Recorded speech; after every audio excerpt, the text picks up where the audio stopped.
Stage کے جلوہ بار مقتدر علماء کرام حفاظ اکرام جملہ سامعین و سامعات السلام علیکم ورحمۃ اللہ وبرکاتہ. لک الحمد یا اللہ والصلاة والسلام علی رسول اللہ اما بعد فاعوذ باللہ من الشیطان الرجیم بسم اللہ الرحمن الرحیم ان اولیاءه الا المتقون صدق اللہ مولانا العظیم وصدق رسوله النبی الامین المدین الکریم ونحن على ذلك لمن الشاهدین والشاکرین والحمد للہ رب العالمین. آپ ذات تشریف رکھیں. کوئی بہت لمبی چوڑی تقریر نہیں کرنی ہے، مختصر سے وقت میں کچھ باتیں آپ کے گوش گزار کر کے یہ پروگرام اختتام پذیر کیا جائے گا. اس سے پہلے بھی میرے نام کا اعلان ہوا تھا، لیکن اتفاق ایسا ہوا کہ حضرت کی اس وقت آمد ہوئی اور قاری ذاکر صاحب مفتی تبریز عالم صاحب کی آمد ہوئی اور ماحول کچھ کا کچھ بنتا چلا گیا.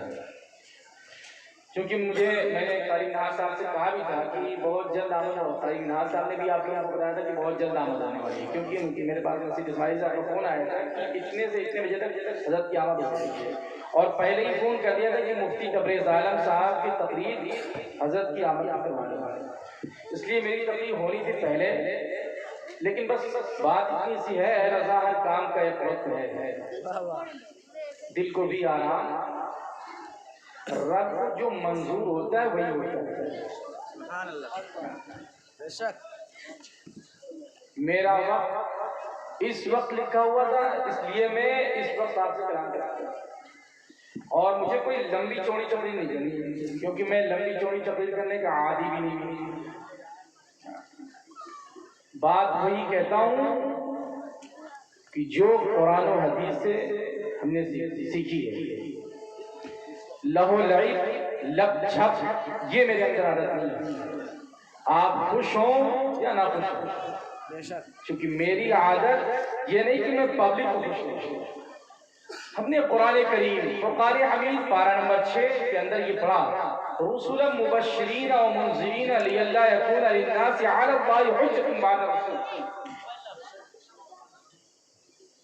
یہ خاموشی بنا لیں، یہ بھی نہیں کہتا ہوں کہ آپ بولیں، بات بہت خاموشی کے ساتھ سنیں، بہت خاموشی کے ساتھ. قرآن کریم کے اندر ہے کہ اللہ تعالیٰ نے ارشاد فرمایا رسولا مبشرین و منذرین، رسولوں کو اس لیے بھیجا کہ انہیں خوشخبری سنائیں اور ڈر دلائیں.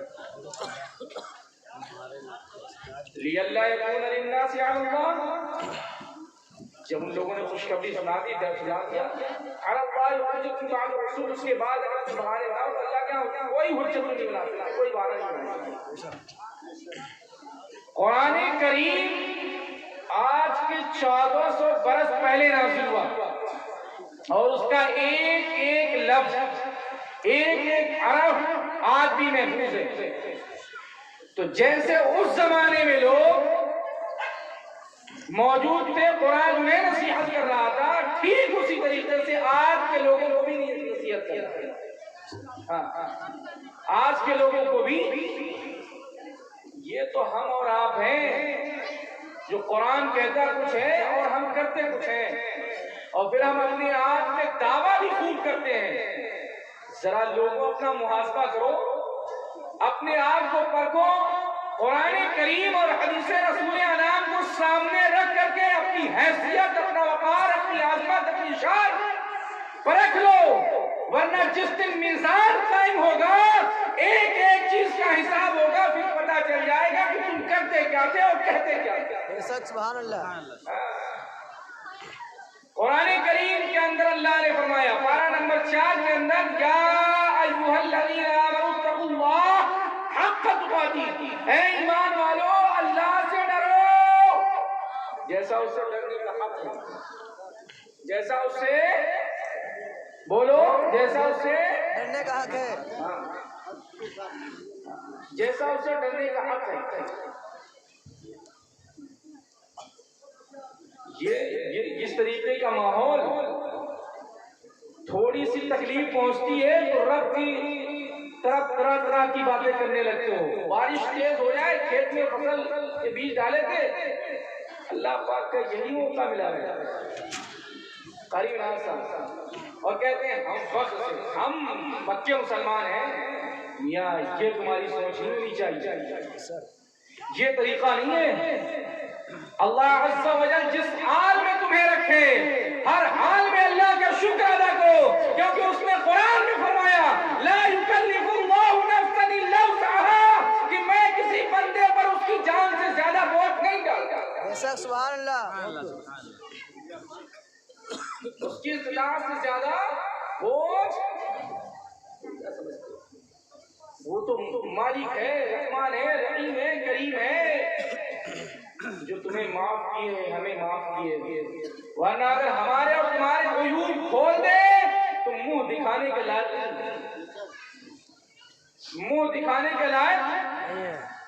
یہ تو وہ ہے، اس کا کرم، اس کی مہربانی، اس کی عنایت، اس کا فضل ہے جو تمہارے اور ہمارے گناہوں پر پردہ پوشی کیے ہوئے، پردہ ڈالے ہوئے. ورنہ اسے خوب معلوم ہے تم کہاں کہاں جھوٹ بولے ہو، تم نے کتنے غلط کام کیے ہیں، تم نے کس کا حق مار رکھا ہے، تم نے کس کو ستایا، کس پر ظلم کیا ہے. سب کچھ اللہ رب العزت کو معلوم ہے، لیکن اس نے پردہ ڈالا کہ اس کی مہربانی، اس کی عنایت، اس کا کرم. اور پھر تم تھوڑی سی تکلیف پہنچتی ہے تو کہہ دیتے ہو کہ اللہ پاک ہمارے اوپر تو مصیبت ڈالے. جبکہ قرآن کریم فرقان حمید پڑھیں تو اس کے اندر واضح طور پہ موجود ہے وَيَعْفُوَ عَنْ كَثِيرٍ، بہت سے معاف کرتے ہیں. اللہ پاک پھر یہ مصیبتیں، یہ پریشانیاں، یہ دشواریاں، اللہ پاک فرماتا ہے وَمَا أَصْحَابَكَ مِن مُصِيبَةٍ فَبِمَا كَسَبَتْ أَيْدِيكُمْ وَيَعْفُو عَنْ كَثِيرٍ. یہ جو تمہیں پریشانیاں پہنچی ہیں نا، یہ تمہارے ہاتھوں کے کیے ہوئے کرتوت ہیں، تمہارے ہاتھوں کے کیے ہوئے کرتوت ہیں جو تم نے کیا. اس لیے خبردار ہو جاؤ، ہوشیار ہو جاؤ، متنبہ ہو جاؤ، آگاہ ہو جاؤ. موت تمہیں بدل کر کے نہیں آئے گی. جہاں تک میں نے پڑھا اور میں جو بولتا ہوں اس کی ذمہ داری میں خود لیتا ہوں، کسی پر نہیں پڑتی. یہ اپنا مزاج ہے. جہاں تک میں نے اولیاء کی زندگی پڑھی ہے تو ان کی پوری زندگی احیاء دین کے لیے رہی ہے. ان کی پوری زندگی ولی کامل کوئی یا خواجہ معین الدین چشتی ہوں یا حضرت سرکار غوث اعظم رضی اللہ تعالیٰ عنہ ہوں یا مخدوم اشرف چونچا ہوں یا مخدوم علاء الحق بنڈوی ہوں، دنیا کے کسی بھی خطے، کسی علاقے، کسی شہر میں اگر ولی کی مزار ہے تو جو اللہ کا ولی ہے وہ ایک تو سب سے بڑی بات ہے کہ اس کی زندگی بڑی پرہیزگار، بڑی پاکیزہ زندگی ہے. خطبہ مسئلہ کے بعد میں نے آدھی کلمہ کیا کیا ان اولیاءہ الا المتقون، بے شک اولیاء پرہیزگاری ہیں، بے شک اولیاء پرہیزگاری ہیں. ان کی پوری زندگی دین کو زندہ کرنے میں لگی رہتی ہے، دین کو بڑھانے میں، فروغ دینے میں، پھیلانے میں. اور تم اور ہم آج بزرگوں کے نام پہ کھا کر کے پیٹ پھلاتے ہیں، بریانی فلاں فلاں فلاں. تو سنو، حضرت حاتم عصام رحمۃ اللہ تعالی علیہ ایک بہت پائے کے بزرگ گزرے ہیں. ان کا میں نے ایک واقعہ پڑھا کہ ان کے پاس ان کا مرید آیا اور کہا حضور دعوت ہے میرے. آپ نے فرمایا مجھے منظور ہے. کچھ زمانہ گزرا کہ پھر آیا، کہا حضور دعوت ہے. جب بہت اصرار کیا تو آپ نے کہا ٹھیک ہے میں تیری دعوت قبول کرتا ہوں، تھوڑی دیر رکے رہیں، یہ میری جو مٹھائی ہے آپ کی یہ سب بڑھ جائے گا، اگر سننا چاہتے تو رکے رہیں. یہ سننا ہے، سنائیے جی، سننا ہے. کہاں اب پریشان ہے. اللهم صل على وسلم محمد صلی اللہ علیہ وسلم صلاۃ و سلام علیک یا حبیبی یا رسول اللہ صلی اللہ علیہ وسلم. حضرت حاتم عصام رحمۃ اللہ تعالی علیہ کے پاس کا مرید آیا، ایک بار دو بار دعوت دیا، آپ نے انکار کیا، تیسری بار آیا اس نے دعوت دی، آپ سے بڑی منت و سماجت کی، تو آپ نے کہا ٹھیک ہے میں تیری دعوت قبول کرتا ہوں لیکن میری 3 شرطیں ہیں۔ سنو غور سے سنو، کیا فرمایا؟ میری 3 شرطیں ہیں۔ کہا ٹھیک ہے مجھے منظور۔ کہا پہلی شرط یہ ہے جو جہاں چاہوں گا وہاں بیٹھوں گا، جہاں چاہوں گا وہاں بیٹھوں گا۔ دوسری شرط یہ ہے جو چاہوں گا وہ کھاؤں گا۔ تیسری شرط یہ ہے جو کہوں گا وہ ماننا پڑے گا۔ بات سمجھ میں آئی نہیں سمجھ میں آئی؟ پہلی شرط یہ کہ جہاں چاہوں گا وہاں بیٹھوں گا، دوسری شرط جو چاہوں گا وہ کھاؤں گا، تیسری شرط جو کہوں گا اس کے کرنا پڑے گا، آج ہاتھ تو دیتے ہو اور عمل اس کے نہیں کرتے۔ خلاف کیا مطلب ہے؟ اور دعویٰ کرو گے تمہیں میں سے لوگ دعویٰ کریں گے کہ میں فلاں کا مرید ہوں۔ چونکہ ابھی دیوریہ ضلع گیا تھا، وہاں ایک شخص ہے مفتی ندیم حسن صاحب تھا کہ وہ شاگرد تھے اور بڑے فخریہ انداز میں انہوں نے کہا کہ میں مفتی ندیم حسن صاحب سے بات کراؤں گا۔ بہت اچھی بات کیا، مفتی ندیم حسن صاحب کے شاگرد، بہت اچھی بات۔ لیکن یہ بتائیں کہ مفتی ندیم حسن صاحب خدا سے سیکھی کیا؟ داڑھی دامن چہرے پہ ہے نہیں، نماز کے پابند آپ ہے نہیں، پھر آپ نے ان سے جو سبق سیکھا وہ اپنے اندر کتنا اتارا؟ بولو اپنے اندر کتنا اتارا؟ اگر یہ نہیں ہے نا تو دعوے چاہے جتنے کرو کہ ہم فلاں سے محبت کرتے ہیں، محبت کا معاملہ یہ ہے جس سے محبت کا دعویٰ کرو اس کے قول اور عمل پر، اس کی تعلیمات پر عمل پیرا ہو، اس کے فرمودات پر عمل پیرا ہو، تب تو کامیابی ہے۔ ورنہ یہود بھی بڑے دعوے کرتے تھے، یہود بھی بڑے دعوے کرتے تھے اور ایسے ایسے دعوے کہ مت پوچھیے۔ جب قرآن نازل ہونے لگا تو قرآن کی جو آیتیں اترتی جو ان کے مطلب کی ہوتی اسے چن لیتے اور جو ان کے مطلب کے نہیں معلوم ہوتی تھی اسے قرآن کو قرآن کریم نے اسی کو بیان کیا کہ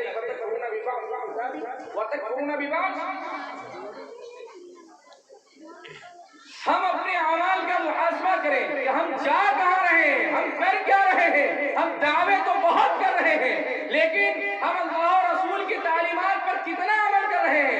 ہم یہ دعوے کریں گے کہ ہم فلاں کے مرید ہیں، ہم نے فلاں سے پڑھا ہے، ہم نے فلاں سے سیکھا ہے، لیکن میں دیکھتا ہوں اس علاقے میں رہتا ہوں مسجدیں خالی پڑی ہوئی ہیں، مدارس سے کوئی مطلب نہیں ہے، ایک دوسرے سے حسد، جلن، بغض، عداوت، یہ سب چیزیں کیا ہیں؟ لوگوں اگر مسلمان ہو تو مسلمان کا یہ طریقہ نہیں ہے بلکہ مسلمان کا طریقہ تو وہ ہونا چاہیے اگر مسجد سے اذان کی آواز آئے مسجد کے اندر نماز پڑھنے کے لیے چلا جائے، اگر کسی غریب یتیم کو دیکھے اس کی مدد کرے، اگر کسی لاچار کو دیکھے اس کی مدد کرے، مسلمان سے حسد نہ رکھے، بولے تو سچ بولے، جھوٹ قطعی اپنی زبان پر آنے نہ دے۔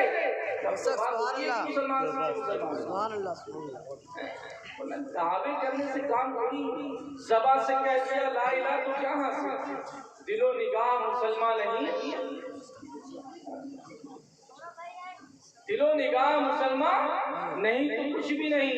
وہی خدا ہے محمد، وہی خدا ہے محمد، وہی نماز، وہی اذان، وہی ہے مگر جذبہ بلال نہیں، اذان وہی ہے مگر جذبہ بلال نہیں۔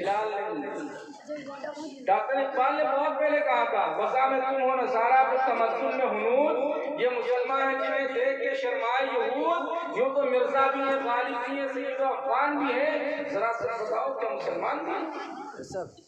کس کے لیے کہا بھائی؟ کئی سال گزر گئے اور قوم کی حالت اس سے بھی گرتی چلی گئی، اس سے بھی گرتی چلی گئی۔ ہمارے جلسے 98% ہوتے ہیں اور اگر میں دیکھتا ہوں کہ عمل کی دنیا میں سب سے کمزور اگر کوئی طبقہ ہے تو وہ ہم لوگ۔ ہماری مسجدوں پہ قبضے دوسروں کے کیوں ہوتے ہیں بھائی؟ صرف جلسے رات میں 12-1 بجے تک سجانے سے کام نہیں چلتا. جلسوں میں جو پیغام نشر کیا جاتا ہے، عام کیا جاتا ہے، بتایا جاتا ہے، سمجھایا جاتا ہے، جب تک تم اس پر عمل پیرا نہیں ہوگے تب تک تمہارے جلسے کامیاب نہیں ہوں گے. بات کی ضرور لیکن حقیقت یہی ہے. بہت کچھ سن 13 میں مدرسہ میں نے وائس نگر کے اندر حضور سید سلطان صاحب اللہ کے ہاتھوں بنیاد ڈلوانے میں شروع کی، اور سن 13 سے ابھی تک الحمدللہ درس و تدریس کا کام ہو رہا ہے. لیکن میں نے جہاں تک قوم کو پرکھا اور جانا اور سمجھا کہ یہ قوم صرف جلسہ سننے کی عادت ہے. عمل کی دنیا میں جلسہ ختم ہو جائے میں دعوے کے ساتھ کہہ سکتا ہوں کہ جتنے کل کے نمازی تھے اتنے کل کے ہوں گے. مطلب کیا ہے؟ چونکہ اولیاء کی جو زندگی ہے وہ احیاء دین کے لیے گزری. بزرگوں کا نام لے لے کر کے، ان کے نام پر کھا کھا کر کے، ان کے نام پر طرح طرح کے کام کر کے یہ عام تو کرتے ہوں فلاں سے محبت کرتے ہیں، اور تعلیمات ان کے تعلیمات کے خلاف اگر تمہارا کردار ہے تو پھر سمجھ لو تمہاری پکڑ سخت ہے، کیونکہ تم ان کے بارے میں جانتے ہو کہ ان کا کام کیا تھا، ان کا کردار کیسا تھا، ان کا عمل کیسا تھا، ان کے قول کیسے تھے، ان کے اعمال کیسے تھے. جب سب جان کر کے بھی عمل نہیں کرتے ہو تو تمہاری پکڑ سخت ہے. سبحان اللہ سبحان اللہ. میں یہ عرض کر رہا تھا کہ حضرت حاتم اصم رحمۃ اللہ تعالی علیہ کے پاس ان کا مرید آیا اور کہا حضور میرے گھر آپ کی دعوت ہے. کیا کہا؟ آپ نے فرمایا ٹھیک ہے میری دعوت مجھے قبول ہے لیکن میری 3 شرطیں ہیں. اس نے کہا ٹھیک ہے میں آپ کی شرطیں قبول کرتا ہوں. آپ نے کہا ٹھیک. وقت مقررہ پر آپ اس کے گھر پہنچے. اس نے آپ کے ساتھ اور لوگوں کو دعوت دی. سارے کے سارے لوگ اس کے گھر تشریف لائے اور بہترین کھانے پینے لذیذ کھانے کا اور بہترین قالین وغیرہ کا انتظام کیا تھا. لوگ اندر جانے والے چلے گئے. حضرت حاتم اصم رحمۃ اللہ تعالی علیہ آئے اور جہاں لوگوں نے چپل اتارے تھے وہ وہاں بیٹھ گئے. کہاں بیٹھ گئے؟ جہاں بھی چپل اتارے تھے. گھبرایا ہوا وہ شخص آیا، کہا حضور اندر تشریف لے جائیں بہترین انتظام ہے. آپ نے فرمایا سنو پہلی شرط یہی تھی جہاں جاؤں گا وہاں بیٹھوں گا. بولو جہاں جاؤں گا وہاں بیٹھوں گا. پھر آپ نے اپنے جھولے سے ایک روٹی کا ٹکڑا نکالا اور کھانے لگا. اللہ کھانے لگے. پھر وہ آیا بہترین کھانے کا انتظام کیا گیا ہے آپ کھانا بنانا. کہا دوسری شرط یہ تھی جو چاہوں گا. آپ بیٹھ گئے پھر آپ نے کھا لیا. اس کے بعد اس کو آواز دی اور کہا کہ سنو آگ جلاؤ. آگ جلائی گی. توا رکھا گیا. توا رکھا گیا. اس کے بعد جب آگ کی لو نے توے کو لال کر دیا آپ اپنی جوتیوں کو نکالتے ہیں اس کے اوپر کھڑے ہو جاتے ہیں اور کھڑے ہونے کے بعد قرآن کریم سورۃ حمید کی آیت کریمہ ثم لتسألن یومئذ عن النعیم تلاوت کرتے ہیں اور جو سامنے مرغ و مسلم کھانے والے جماعتیں اعلان کرتے ہیں لوگوں ہم نے اپنے دیے ہوئے رزق ہم نے اپنے رب کے دیے ہوئے رزق کو کھا لیا اور جواب دے دیا. اب آؤ تم اپنے رب کے دیے ہوئے رزق کے کھائے ہو. اس کا جواب دو. سبحان اللہ سبحان اللہ. اس کا جواب حساب دو. تم لوگوں نے ہاتھ اٹھا دیا حضور ہمیں یہ تاب و طاقت نہیں ہے ہم اسے برداشت نہیں کر سکتے. تب حضرت حاتم اصم رحمۃ اللہ تعالی علیہ نے للکارتے ہوئے آگاہ کرتے ہوئے خبردار کرتے ہوئے کہ لوگوں جب تم دنیا کی آگ کے سامنے خدا کے دیے ہوئے رزق کھا کر کے حساب نہیں دے سکتے میدان محشر میں اگر تم نے یہاں اچھے عمل نہ کیے تو اپنے رب کے سامنے کیسے کھڑے ہو کر کے حساب دو. سبحان اللہ سبحان اللہ. سمجھا یوں ہی پیدا کر دیے گئے ہو یوں ہی بھیج دیے گئے ہو صرف سننے کے لیے نہیں. قرآن کریم فرقان حمید کے اندر رب نے فرمایا والعصر قسم ہے زمانے محبوب کی ان الانسان لفی خسر بے شک انسان خسارے میں ہے الا الذین آمنوا وعملوا الصالحات مگر جو ایمان لائے. اس لیے نہیں پیدا کیے گئے یہ دعویٰ ہم ایمان لے آئے، ہم ایمان لے آئے، ہم ایمان لے آئے، قرآن کریم فرقان حمید 10ویں پارے کے اندر ہم نے کیا فرمایا؟ انما یعمر مساجد اللہ من آمن باللہ والیوم الآخر، کہ مسجدوں کو وہ آباد کرتے ہیں جو اللہ اور یوم آخر پر ایمان رکھتے ہیں، اللہ اور یوم ایمان رکھتے ہیں۔ کیا سمجھ لینا چاہتے ہیں؟ کس بستی کا مسلمان کتنا پکا ہے صرف مسجد چلے جائے، اور بعض ایسے بھی بے بات لوگ ہو گئے ہیں منبر پر بھی بیٹھنے والے، ہاں کہ نمازیں کتنی قضا ہیں اس کی فکر نہیں ہے، منبر پہ سب سے بڑے عاشق رسول ہمیں۔ میں کسی کو خوش کرنے کی بات نہیں کرتا ہوں، خبردار ہو جاؤ، ہوشیار ہو جاؤ، سرکار نے کیا فرمایا؟ الصلاۃ قرۃ عینی، نماز میرے آنکھوں کی ٹھنڈک ہے۔ تم سفر میں ہو یا کہیں سے بھی آئے گا، نماز تم پر، اگر سفر میں ہو مسافر ہو تو پھر بس اتنے تو حضرت میں معاف تو نہیں ہے، بولو معاف ہے کیا؟ معاف تو نہیں ہے نا؟ تو پھر نماز سے اتنی غفلت، اور میں کہتا ہوں میاں جلسے آپ ہر روز کروائیے لیکن عمل کیجیے، اگر آپ عمل نہیں کرتے ہو تو جلسے کرانے سے کوئی مطلب نہیں ہے، کوئی مطلب نہیں۔ میرے کہنے کا مطلب یہ نہیں کہ آپ جلسے بند کر دیجیے، لیکن میں یہ ضرور کہوں گا کہ آپ نے اگر اللہ و رسول کی بات سنی ہے تو یہ ریڈنگ جو چل رہی ہے نا، جو آپ کے کندھوں پر بیٹھے ہوئے ہیں نا، جو لکھ رہے ہیں نا، ایک ایک سیکنڈ، ایک ایک منٹ، ایک ایک لمحہ لکھ لیا ہے کہ کب مفتی تبریز عالم صاحب نے آپ سے کیا کہا، کب میں نے آپ سے کیا کہا، کب حضرت نے آپ سے کیا کہا، قاری منہاج صاحب نے کیا کہا، سب لکھا گیا ہے۔ جب تم یہ میدان محشر کے دن رب کے حضور پیشی ہوگی، تمہارے نامہ اعمال کا دفتر کھلے گا، وہ پکار پکار کے کہے گا، لیکن تم کہو گے ہمیں نہیں معلوم، تمہاری زبان روک دی جائے گی، سارے اعلیٰ بولتے ہیں پروردگار یہ رات کے سناٹے میں فلاں جگہ بیٹھا ہوا تھا اور اتنے ٹائم یہ بات اس نے سنی تھی، یہ سن کر کے یہ سنی کر رہا تھا۔ کیا سمجھتے ہو؟ قرآن کریم فرقان حمید پڑھو، 7واں پارہ، ترجمہ اور تفسیر پڑھو۔ آج سب سے بڑی کمی جانتے ہو کیا ہے؟ کیونکہ قرآن عربی میں ہے اور ہماری زبان عربی نہیں ہے، ہماری زبان عربی نہیں ہے، اور جب عربی نہیں ہے تو ہمیں کیا چاہیے؟ فور ایگزامپل یوں سمجھیں، ایک انگریز آئے اور آپ سے انگلش میں پانی مانگے اور آپ کو انگلش آتی نہیں تو آپ کے سر سے وہ پتہ نہیں کیا کہہ رہا ہے۔ آپ کسی انگلش ڈانگ بلائیں گے اس کے سامنے، دیکھو یہ کیا کہہ رہا ہے، پڑھے لکھے بلائیں گے، دیکھو یہ کیا کہہ رہا ہے، جب وہ بتائے گا پانی مانگ رہا ہے، یہ پیاسا ہے، تڑپ رہا ہے، بلک رہا ہے، اس کو پانی کی ضرورت ہے، تب آپ اس کی اہمیت سمجھو گے۔ اسی طریقے سے اگر تمہیں عربی نہیں آتی ہے تو جو عربی داں ہیں، جو قرآن پڑھنے والے ہیں، جو قرآن جاننے والے ہیں، ان کے پاس بیٹھ کر کے قرآن سیکھا کرو، پڑھا کرو، سنا کرو۔ دنیا کے اور کسی کتاب کی بات میں نہیں کرتا، لیکن اگر تم نے قرآن و حدیث نہیں سیکھا تو تمہاری پکڑ ہوگی یا نہیں ہوگی؟ ہوگی ہوگی بولو ہوگی۔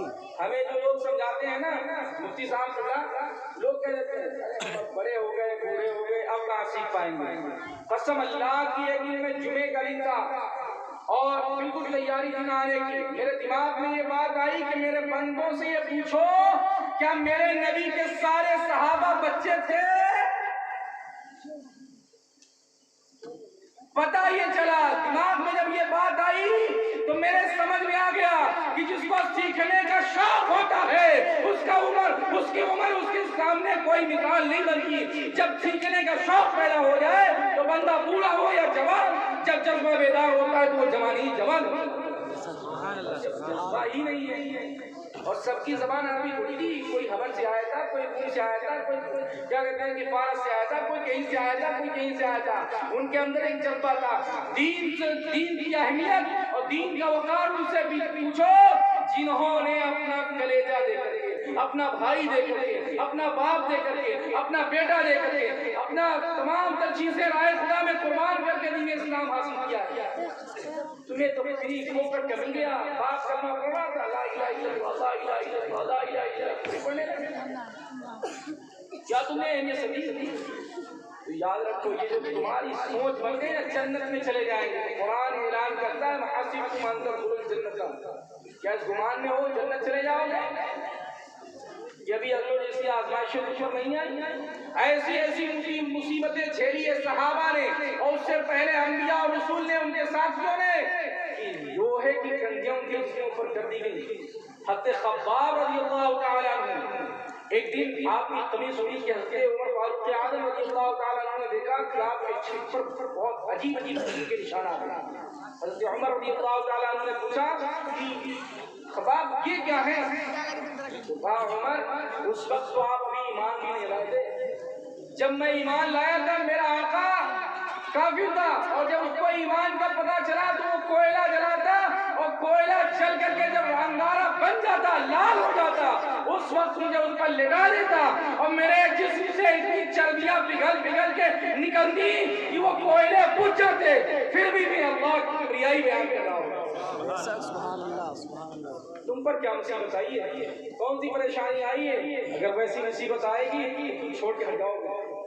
ابھی تھوڑی سی بات تمہارے کرتوت کی بنیاد پہ آ جاتی ہے، کہیں پکڑ ہو جائے تمہاری تو تم طرح طرح کی باتیں کرتے ہو۔ میاں ہوشیار ہو جاؤ، خبردار ہو جاؤ، آگاہ ہو جاؤ، موت ہر ایک کو آنی ہے اور تمہارے اعمال کی کوشش تم سے کی جانی ہے۔ یہ طے بات ہے، قیامت قائم ہوگی، حساب و کتاب ہوگا۔ قرآن کریم کا 7واں پارہ کہتا ہے کہ بندے کی روح نکالنے کے لیے یا مرنے کے بعد قیامت کے میدان میں کچھ نہیں، بس وہ یہی کہے گا اللہ پاک ایک بار موقع دے، ایسا کیا نہیں ہے، ایک بار موقع دے دے، اب جائیں گے بس تیری ہی بڑائی کریں گے، تیری ہی پاکی کریں گے، تیری ہی خوبی بیان کریں گے، تیری ہی حمد و ثنا کریں گے۔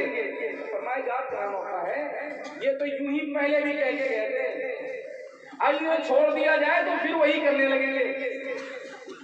اسی طریقے سے بندے خدا جب مصیبت میں پھنس جاتا ہے، اس پر کوئی پریشانی آ جاتی ہے، کہتا اللہ پاک اب دل ٹھیک کر دو، اللہ پاک اب دل چھوڑ دو، اب صحیح ہو جائے گا، اللہ پاک بس تم نے نام لے پا، اور جیسے ٹھیک ہوا ڈاکٹر صاحب نے بہت اچھی دوا دی ہے، ہاں بہت اچھی دوا دی، شفا مل گئی، ڈاکٹر صاحب نہ ہوتے ہماری جان چلی جاتی ہے۔ تو سنو حدیث پاک کے اندر ہے سیاتی زمان علی امتی یحبون خمسا وینسون خمسا، کہ میری امت پر ایک زمانہ جلد آئے گا کہ 5 باتوں سے محبت کریں گے اور 5 باتیں بھلا بیٹھیں گے۔ ہاں اس میں پہلی بات یہ کہ جو میں نے پڑھی یحبون الدنیا وینسون الاخرہ، وہ دنیا سے تو محبت کریں گے اور آخرت ہے یا نہیں ہے؟ بولو ہے یا نہیں ہے؟ یحبون المال وینسون الحساب، اور مال سے محبت ہوگی اور حساب۔ یحبون الخلق وینسون الخالق، وہ مخلوق سے بڑی محبت کریں گے اور خالق کو یحبون المقصورۃ وینسون المقبورۃ، وہ محلات سے محبت کریں گے اور قبروں کو بھول جائیں گے۔ یحبون الذنوب وینسون التوبۃ، اور وہ گناہ سے محبت کریں گے اور توبہ۔ اور آج ہمارے زمانے میں کوئی توبہ کر بھی لینا تو اس کو اتنا ذلیل و رسوا سمجھتے ہیں، ارے ان کا نہیں وہ بتا ہوا یہ کریم نے ان کو توبہ کی، کیونکہ قرآن یہ نہیں کہتا ہے، قرآن یہ کہتا ہے ان اللہ یحب التوابین، بے شک توبہ کرنے والے اللہ ان کو پسند کرتا ہے، اللہ انہیں پسند کرتا ہے، بے شک توبہ کرنے والوں کو اللہ پسند کرتا ہے۔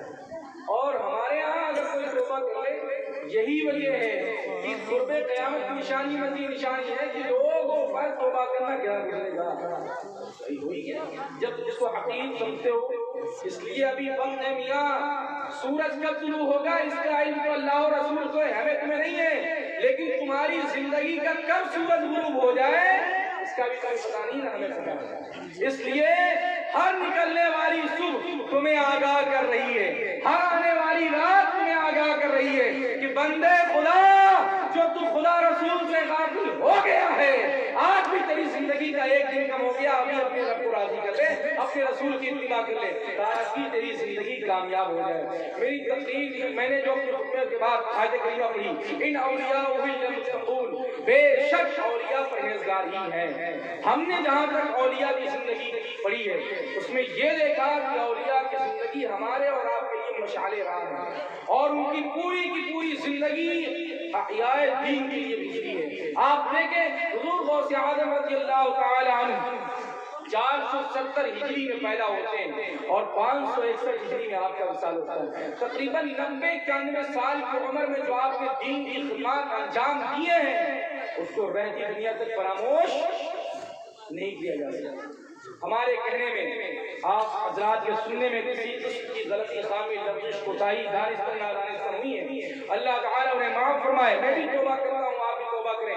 استغفر اللہ ربی من کل ذنب واتوب الیہ، استغفر اللہ ربی من کل ذنب واتوب الیہ، استغفر اللہ ربی من کل ذنب واتوب الیہ، لا الہ الا اللہ محمد رسول اللہ۔